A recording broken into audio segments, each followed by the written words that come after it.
সাত যুবক আল্লাহর উপর ভরসা করে তারা বাড়ি ঘর আত্মীয় স্বজন সব ছেড়ে দিয়ে লোকালয় ছেড়ে দূরে একটা পাহাড়ের ভেতরে আশ্রয় নিল। এটা 250 খ্রিস্টাব্দের সময়কালে রোমান সাম্রাজ্যের একজন বাদশাহ ছিল, নাম দাকিয়ানুস। ঈসা আলাইহিস সালাম বিদায় নিয়েছেন 250 বছর হলো। তো তিনি ছিলেন পৌত্তলিক, মূর্তির পূজা করত। আর তার এলাকায় কেউ যদি ঈসা আলাইহিস সালামের নাম নিত, আখিরাতে বিশ্বাস করত, আল্লাহ বিশ্বাস করত, তাদেরকে তারা পাথর মেরে হত্যা করত। কিন্তু 7 জন যুবক ছিল, তারা ঈসা আলাইহিস সালামের রেখে যাওয়া সত্য ধর্মের উপর ঈমান এনেছিল।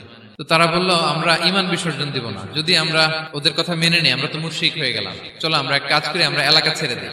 এই 7 যুবক আল্লাহর উপর ভরসা করে লোকালয় ছেড়ে দূরে একটা পাহাড়ের ভেতরে আশ্রয় নিল। তো তারা ভিতরে গেল, যে প্রচন্ড ক্লান্ত, তারা ঘুমিয়ে পড়ল। এই এক ঘুমে আল্লাহ 309 বছর কাটায় দিলেন।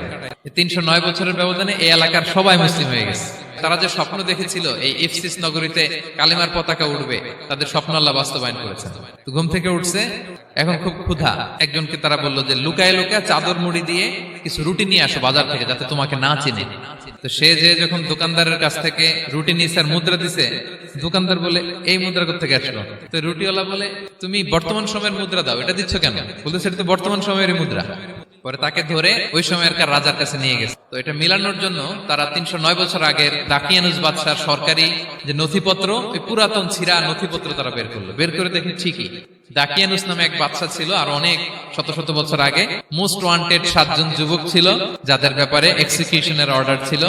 এখন দেখে তারা অবাক। লম্বা ঘটনা আমি খুব শর্ট করে বলতেছি। পরে সবাই মিলে তাকে সহ ওই গুহায় গেল। গুহায় যাওয়ার পরে সে বাকিদেরকে ডাকতে গুহার ভিতরে ঢুকলো। আল্লাহ তাআলা 7 জনকে ওইখানে মৃত্যু দিয়ে দিলেন।